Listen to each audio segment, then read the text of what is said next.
Hello, everyone. Welcome back to, I guess, what is now being known as Rewind Review.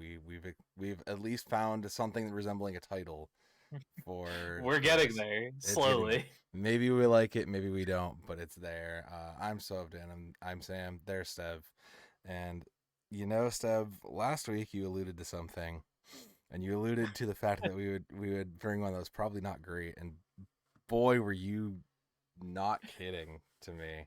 Yeah, I think our past couple, we've brought some songs that honestly hold up pretty well. Yeah, We've talked about Metallica, like Battery, like Still Rules, like old yeah, Metallica, you can't go wrong.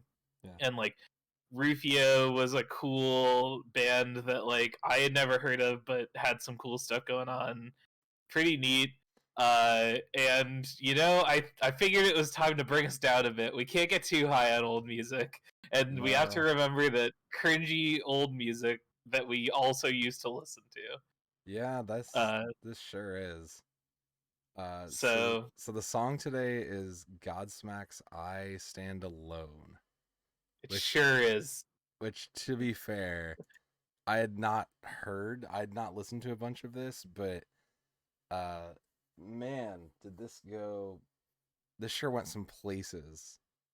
Well, it doesn't go anywhere, and that's the point. Is that there's literally nothing to this song. This song is nothing. Like, all right. So here's the thing. Like, my first 30 seconds of the song, I heard that opening riff, and it was kind of interesting, and I was like, all right, cool. Like, this is kind of it's this a is a cool thing. Yeah, And then yeah. it got to It's the a normal part, and I was just like, oh, right. so so this band is very much just that kind of edgy, like very it's I my didn't first realize it when metalheads. I was younger, but very produced, definitely corporate, a record company made these guys, right? And Oh yeah, they have this image of tough bad metalheads, and we're tough, cool bad guys, and we don't play by the rules. And it's just that faux Steve, like are you telling me that the 2002 Metal Edge Reader's Choice Award for Song of the Year from a movie soundtrack was simply just produced by a bunch of people who want money? Is that what you're telling me? 100%. I mean, maybe it wasn't. We don't know, right? Yeah. But it definitely feels that way. This definitely feels like it was made to appeal to you know a certain demographic, which I happen to be in for a Yeah. period of time in my life that I'm not very proud of. It's okay. I don't But think that's that's not a bad place to be, honestly. Like everybody has those yeah, moments. yeah. So Um, the other thing we were talking about with this too is that it was notably uh a song written. It was originally on the soundtrack for The Scorpion King. Yeah, so in my notes that I wrote while I was listening to this song, one of the major points that I have against it is that it made me remember that the Scorpion King existed. But here's the thing: is that The Scorpion King itself was not a great movie, but it did have early Dwayne the Rock Johnson acting in it. So that, he saves that movie the best he can. But at the same Does he? time, I said the best he can. I haven't watched this movie since 2003. So Don't worry, I'm pretty sure the remake still sucks too. Um, probably. uh, but Um, but yeah, so it was back on 2000, the young age of 2002 on the Scorpion King soundtrack, released eventually to their CD afterwards, and man, just what are some of are there other sweet artists on that Scorpion King soundtrack? Can we uh, look that up? yes, we can. The Scorpion Who are King they soundtrack. playing alongside of? All right. Well, first of all, this was the first track. Oh God damn it. Uh, sorry. That is yes, it's the first track from that Oh, soundtrack. I see why you said Yeah. God damn Got number it. two is a remix of a POD song coming is number two. Oh Yep. man. System of a Down had a Drowning Pool. System of a Down. Oh, but Yeah, then we get to everything else that makes sense. Creed, Nickelback, Hoobastank. I don't fucking Hoobastank. man. Coal Chamber. Holy Cold shit. Chamber. Wow. Breaking Point. Seven Dust. This is just a who's who of like '90s vaguely metal associated bands. Just Mushroom Head. Creed. Just Creed being there is really funny. Yeah, Creed there is wild. Nickelback too. Like I don't know that song, but man, that's wild. Yeah. Uh, Yes. Wait, I kind of need to hear this System of a Down song though. I don't know that one and that. No, I actually know this System of a Down song. It's great. Like Okay. System of a Down doesn't have many bad songs. Yeah, they don't miss. We'll talk. I'm sure we'll talk about System of a Down at some point, at Yeah. least one. That sounds right. But yeah. I mean, So let me tell you the story of yeah. So how of did how I came across these guys. Sure. When did this? This was 2002 on the Scorpion track, in Scorpion King. Yeah, I'm trying to think of when did this. Okay, yeah. So it was 2004. Okay. Was the first time that I heard these guys. Because I saw the trailer for a sequel, a follow up to a game that I played and I really enjoyed. Prince Yeah. of Persia: The Sands of Time, which was a great little like puzzle platform around the PS2. You had a little dagger that let you rewind Yeah. time, and you use that to like solve puzzles and stuff. It was really cool. And the sequel to it, Warrior Within, released in 2004. And in the trailer, uh, there was not only does it take like a much edgier turn. It's like the color palette goes from being like, you know, Kind of like colorful to. Disney music or Disney movie chic to like edgy early 2000s you know edgelord boys, grimy you know. browns. Yeah. Yeah, like all that muted grays and browns. And like the soundtrack, like when it starts out like kind of the same as the first Prince of Persia, but then uh it like as like the combat the trailer shows the combat, because back in the day we like game trailers actually showed gameplay. It was great. And the combat would kick in, and this like really cool, like chuggy, edgy guitar riffs was playing, and I thought that was really cool. And so I checked it out, and I found out that this band, Godsmack, did all of the like heavy music for this game. And so I was like, oh, okay, like let me like check it out. It turns out they're like a pretty big metal band. They're in like, you know, similar circles to like all the stuff you're listening to. Fans of like Metallica and System of a Down, which like those were like my staples growing up. Like everyone like kind of knew about this band, and I was like, all right, cool. Like, and I checked them out, and like I like they have a song called Voodoo that has like kind of a cool bass line that I learned because I was a young bassist at the time. So I was just like, oh, like bass stuff is cool. And like I listened to this song and like this album like a lot.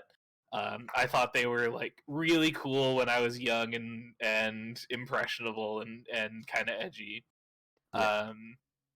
And yeah, so that's kind of how I discovered this. And then I was around when their fourth album came out, and I remember like being kind of like anticipating it and going like I would listen to it and I was like, oh, this like isn't that good. And then the more I kind of listened to it as I came around, especially after I took a break from listening to them for a while, and I like came back to it after like a few years. Yeah. And like with the hindsight of like my taste in music changing, my taste as like a person changing, and just being like, oh no. Oh, I think I liked a bad band. Like, You which, know, like, you know, they listen, can't all be hits. Yeah, we all liked a lot of bad bands, yeah, you we know. all like bad music. Yeah, But I admittedly.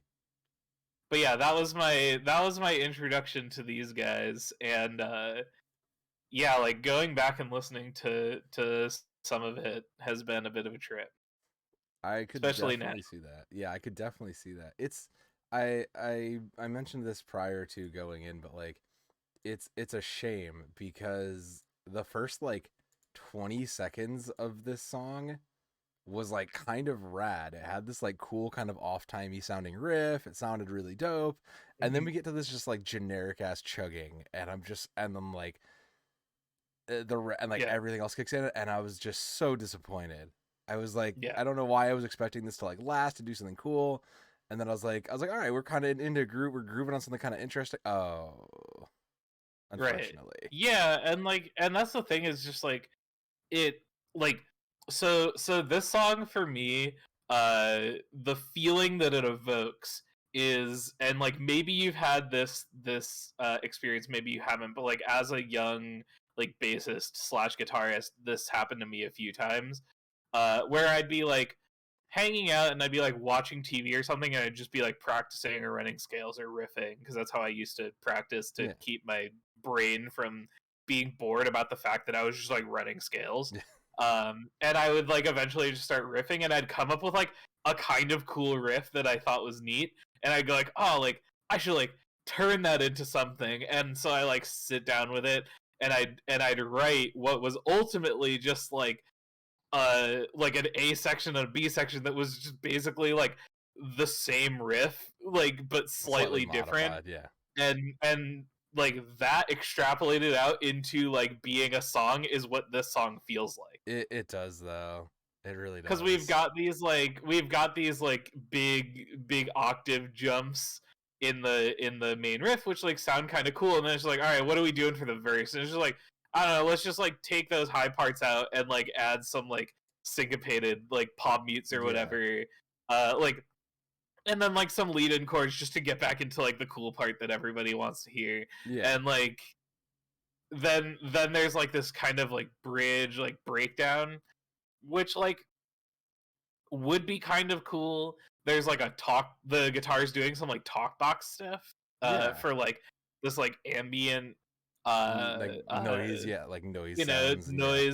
noise stuff that's kind of cool. And there's some like harmonies going on, that's like kind of neat, uh and then it like just kind of like goes back into the song, and like that's fine, but like ultimately I think doesn't really save this song from being anything other than incredibly to bad, is where I'm at with it. I would I have to agree with that. And like cuz I mean, you've talked about it pretty much musically the rest of it cuz the other thing I want to go to is like lyrically this song is a hot mess. Oh, oh my It's god, yeah. it's Like, such a and that's the thing. Like, so what I was going to say, because I knew you were gonna bring it up, was like that whole like bridge section. I think would be cool if the lyrics weren't just some of the most like dog shit, like it faux, like edgy, yeah. like I don't know how to handle my feelings because I'm a man. Yeah, and actually, that leads me to hold on. That leads me to a thing. Where was it when they were talking about writing it? Oh my God, where is it? There it is. The music was written, quote in quotes. The music was written about the character of the Scorpion King in the movie. Irma explained on the set of the accompanying video. It's about him being this big masculine badass, but he has this hidden sensitive side to him. He feels like he's isolated, and he likes to do things alone because he was hurt in the past or whatever. I don't really know why the way I don't really know why he is the way he is. I guess there's always this mystique about those people who are really tough and maybe feel a bit lonely inside. So the lyrics are kind of based on his character, being as masculine as he can be, but yet isolated and a loner. Like, Exactly. I think that is And like exactly the essence to it. that is the ultimate like encapsulation of Sully Erna as a person, who like he's the front man of this band, and I think like a lot of the driving force behind a lot of Yeah, like the a lot of the songwriting and music. stuff. Yeah, Yeah. definitely. Also like a pretty good drummer. Godsmack, when they play live, I think still they have this like whole Yeah, section where like he and the drummer do this like big double drum Yeah. solo. They like wheel a second drum Yeah. kit out onto the stage, and Picture they like that do a forever. big drum battle. It's like, you know, Yeah. it's like cool, but it's exactly, it's like just stadium rock, right? It's Yeah. just like it's the ultimate, just like, it sounds really cool and impressive until you like know what's going on. What's And you're exactly just like, going on?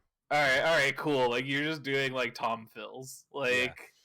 You're just doing Tom Fills, and they're like, okay, Tom Fills at that, and then also you're just passing it to another guy who's like equally as good at drumming as you, and Yeah, like they're good. Don't get me wrong. Like Yeah. they're like They're, like, they're good like musicians, fine. yeah. It's just like kind of uninspired compared to like you know, stuff that I've grown to like. Like I've grown out of this kind of music pretty hard. Yeah. But what's it called? So like here's a fun a random fun fact that I know Yeah. about Godsmack and Sully Erna is that the Stone Sour song 30 Okay. 30 150, which is the first track on the album that Threw Glasses on, so it's like the song that Stone Sour blew up with. Okay. When they went to go record that song, their drummer like couldn't make it in. He was like sick or had something come up or whatever. But Godsmack singer Sully Erna just like happened to be in the recording studio that day for something else, and was just like, yo, like I'll just record the drums for you. And so on the recording of that song, that's the singer from Godsmack playing drums. That's incredible. And like, you know, he does a great job. Yeah. You know, that's plenty fine. So I need to cut back to the lyrics, because like there's just please. there's like something, because like you're talking about like, and this is kind of affected why the other reason I'm leaving my conclusion, but just like the more I'm looking at it, go ahead. Can I propose a new segment to the podcast? Go ahead. Can I propose a segment of Sam dramatically reads cringy lyrics from these songs? You can veto it if you would like. No, I am more than happy to read any amount of this. I'm just trying to find what segment is probably the best. Just the bridge section. Yeah. All right. And now it's my time. Now it's my time. It's my time to dream. My time to dream. Dream of the skies. Dream of the skies. Make me believe that this place isn't plagued by the poison in me. Help me decide if my fire will burn out before you can breathe. Breathe into me. I stand alone. Inside, I stand alone. Well done. Do what I can. Excellent. But even like jumping to the verses, like verse 2 here. I'm gonna grab verse 2 here. You're always hiding behind your so-called goddess. So what? You don't think that we can see your face? Resurrected. Like, it is literally hard referencing the movie itself. And we all know that like anytime you make something specifically for something else, if it's like a song for a movie, if it's a movie for a game, if it's like video game for a movie for video, like pick a thing for another thing. Most of the time, it just does not stand up over time. I mean, and I say that there's some that do, but I think that this is perfect, like framed example of like, this is a thing that like is, I don't know who's still thinking about this song or why, like it was number 1 at the time. I don't know who's still thinking about this song, but I feel it's still their most played song on Spotify. Yeah, we were talking, which is like a weird thing. Like you would think that again with the lyrics and the material being so like self-referential to the thing it was built for, you would think that like the song wouldn't hold up, but like among fans of Godsmack and like this kind of like cringy crotch rock stuff, like it does, like and I think that can be attributed to, I mean, a couple of different things, but like notably it like them trying to tap into that, like he's a cool tough macho guy, but like He's got a sensitive side because he's a man and he never learned how to reconcile his feelings because men don't go to therapy. Like, that's like basically what they're saying, you know? But like, I think that resonates with that does like have that does actually have a meaning the that like resonates in some way. That's kind of wild. yeah. Or I think it's just that chorus that really just kind of like is the Yeah, only thing people care about. also like, you know, I mean, like, let's be real, if you are cool, like if you're the type of person that has a "Don't Tread on Me" sticker Yeah. on your car, the chorus of this song fucking slaps to you, right? Yeah. It Like really it speaks to you on so many other levels. I yeah. mean, so like, cause like, additionally with that, like some other things that people have used this song for, just to like kind of prove, I guess, kind of Sure. prove me wrong in some ways. So "I Stand Alone" is also the entrance song of Houston Astros pitcher Roy Oswalt. I don't know who the fuck that is, but sure. Sure. As well as former Boston Red Sox pitcher Craig Hansen, and that is incredibly a Craig song. Like, you have to be named Craig to enjoy this song. Craig energy. It's got incredible Craig energy. Yeah, I mean, like, it's also I don't know for sure, but I like 100% like either a professional or an amateur wrestler has used this before I was actually as looking to like see down the line if walk-on there music. was. I haven't You know, actually. like It's been in 2 Guitar Heroes, featured sure. in 2 other films. Oh nope, yeah, you were close. The entrance song of it was in a movie for the entrance song of UFC champion Ken the Executioner Dietrich. Yeah, So not exactly. quite, It's like but that. yeah, It's that kind of song. Absolutely. yeah, it is that 100% that kind of a song. And using a couple like oddball things, but yeah, like 1,000% has big wrestling entering energy to it. Mhm. But yeah, like, Yeah, and good. no, that's fine. Good. I say like I wanted to give it shit because like it doesn't hold. Like, here's the thing, at surface level I think it holds up like perfectly fine, like you're saying. I think like once you peel back at it all, it holds up to a certain crowd, yeah, right? yeah. Like There's a particular section of crowd that it holds up to perfectly fine, and that those people aren't necessarily going to look much more than the chorus anyways. Like, that's the thing. right. Like, does it hold up to like us? Like, clearly not. But like, does it hold up to a certain like I bet you the people that I listened to this with in like high school like still think this is a sweet song. Hilariously enough, there were as I was like listening, giving it to like my second or third listen through, I was like, you know what, let me go into the comments here, because like I'm curious to see if like people are just dunking on it or what is going on here. And there are so many people like, this song rocks, I still listen to it all the day, and that was like a year ago. And I'm just reading these comments and I'm like, okay, like, sure, Yeah. I get that's for you. I'm sure. I'm not gonna tell you not to Mhm. listen to it. I don't think you should, but sure. Yeah. I mean, we're not here to police what Yeah, people are listening to, yeah, but yeah, like totally. It's just I don't know. They just like this song and like this band just like has a vibe. And if you are down with that vibe, then like they're good at what they do. Uh they're good at delivering that vibe. yeah. Um but like as someone who like has like grown out of that whole thing like pretty hard, Hmm. it is a tough thing to like look back on and be like, oh, I used to like this stuff. Oh It god.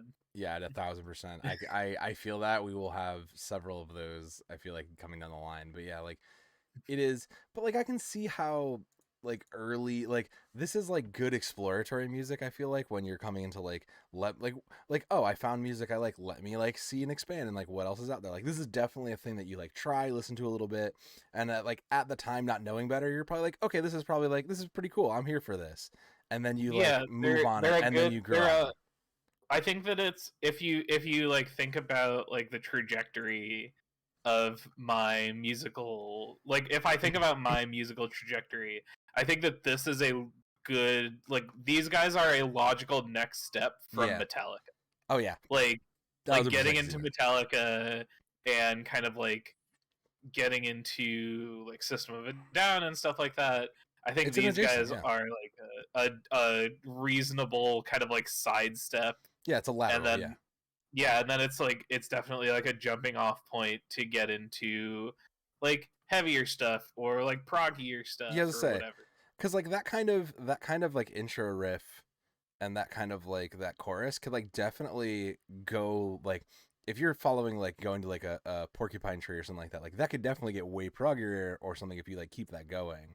Like if you keep Hmm. that riff and like change it and actually do something interesting with it, like you could definitely end up in that direction. I can see how that like how a young Steve would have been like, this riff is awesome, I want more of this, how do I find more of this kind of cool thing, and then seeing Right. the prog road and being like, oh, of course, yeah, like that tracks later. Yeah. Or So even just like, like hardcore, like yeah. post-hardcore, like Oh yeah. yeah, just various metal Yeah, like things. down the metal trail, as it were. Yeah. So where are they now? I mean, we were kind Uh of the last album they have on Spotify is in 2018. as of Godsmack drummer Shannon Larkin said on the Metal Teddy Bear Experience podcast that Hell yeah. the band intended to record a new album to be released in 2022. That was as of 2021. So they're apparently still working on stuff.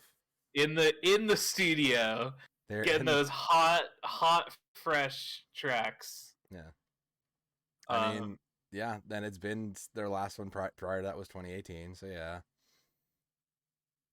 so They are but like they're actually they're good. definitely they've been around enough that if like I think they have enough of a fan base, and their fan base like uh overlaps other with like other bands that are going well enough that like even if they take like several years off and they like shit an album out or whatever, Yeah. like people will still go back to it. I mean, you exactly say that stuff, but this Friday, I'm sorry, Friday, April 20. Yeah, this Friday, April 22nd, they're playing with 3 Days Grace, Ice Nine Kills, Motionless in White, Black Veil Brides, and several other people in Florida. Like they're on tour as it speaks.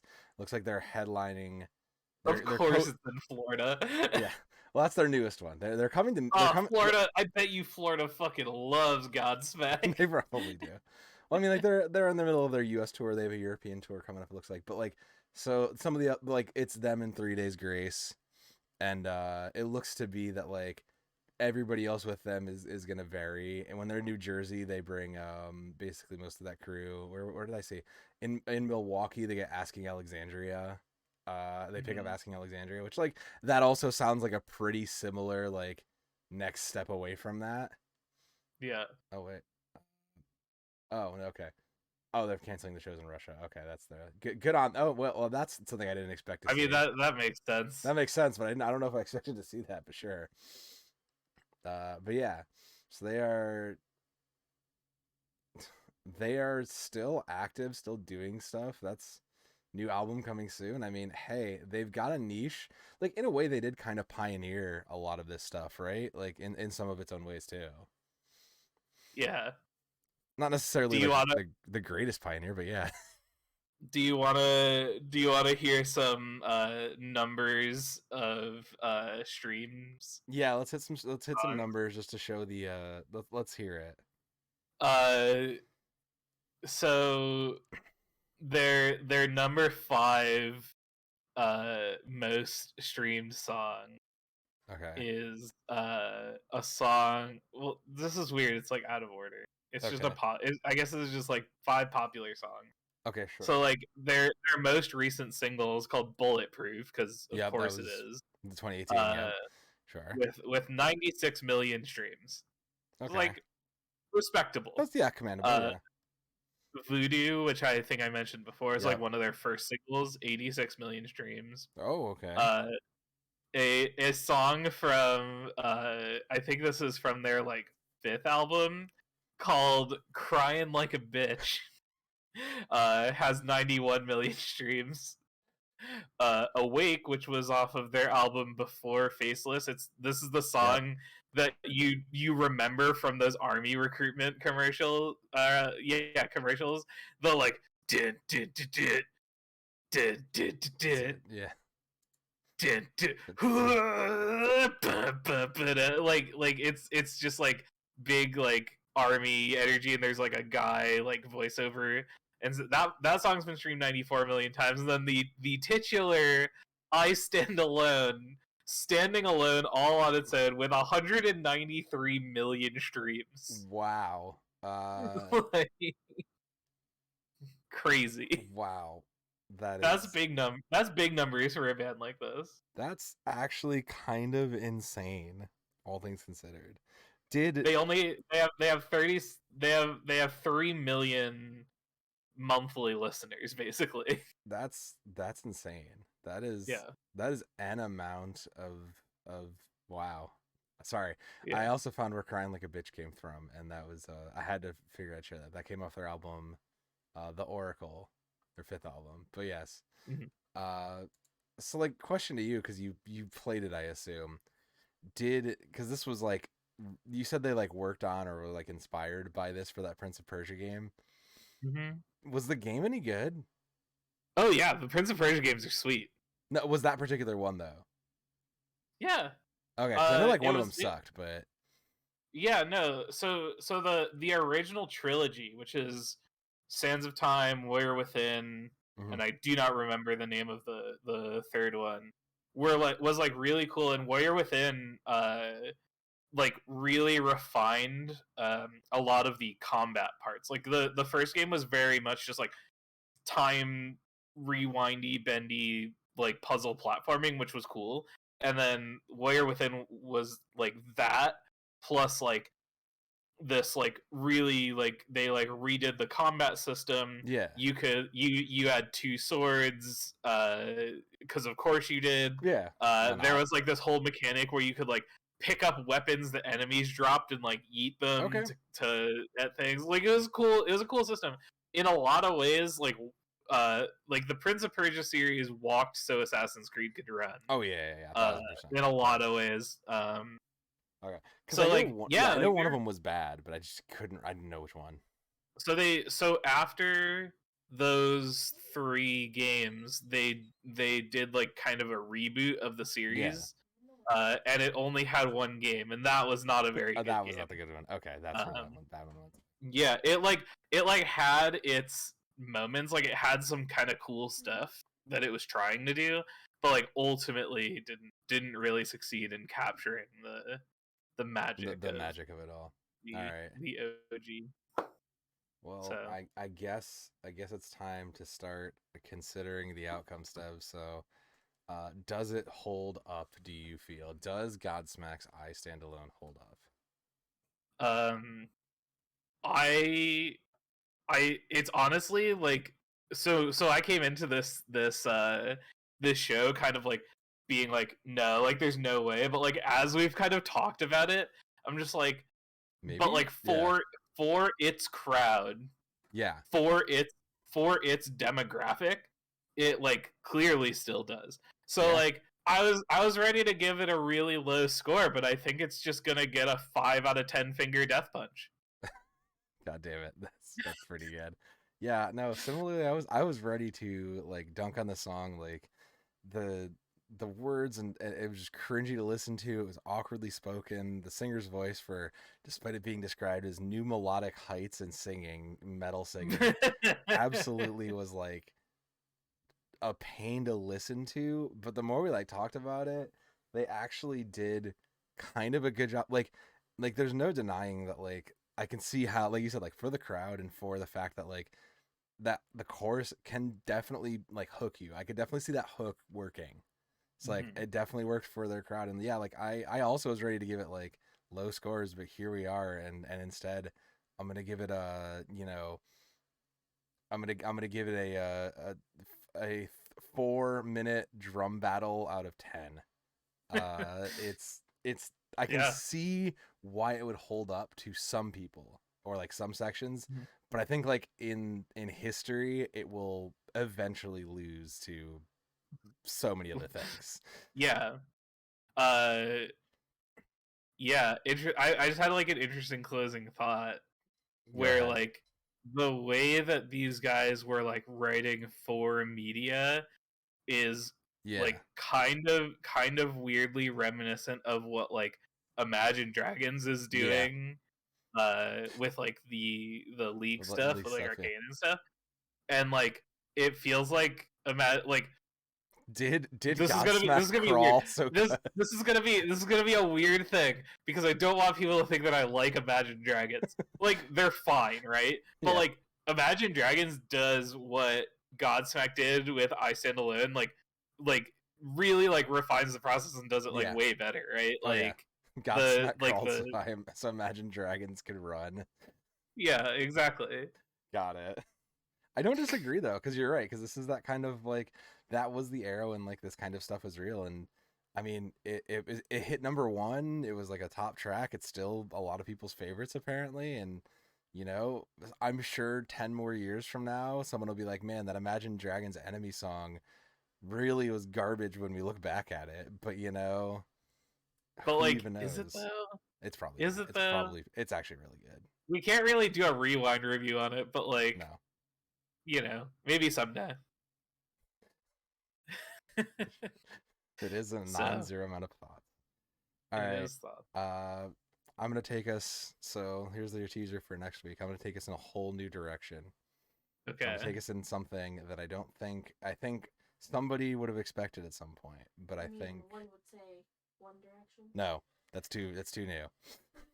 I'm gonna take us in a direction that I feel like someone would have seen coming eventually, but I don't think they would have seen it come from me. They might have expected it to come from you. I'm looking forward to rewind review the letter from Harry Parch. Not that one. It has to be things we know. That is a good review though. A plus. But thank you all for watching, for listening in. If you're watching from YouTube, thank you even more. We appreciate it. Liking and commenting and yeah. Here's the thing. Here's the thing that YouTubers do. What do you think of Godsmack's I Stand Alone? Yeah. Let us know in the comments. Yeah. Is this one of your favorite songs, and did we hurt you by talking kind of meanly about it, or are we wrong and maybe we just have this like big pretentious brain? You tell us. Maybe we're just big pretentious music heads, and who even knows anymore? Right. Yes. So thank you. We know you already liked and subscribed. So if you forgot, if you just like didn't instinctively do that, please do. We appreciate that. Yeah. And tell us what you think if we got it right or wrong. And come back next. This is when Kind Words comes out tomorrow sometime. Will come out eventually after this one does something. Yeah. I mean, YouTube is time soup, so who knows? Yeah, who even knows? But thank you all. Thank you for coming to the Rewind review. We'll catch you next week for more.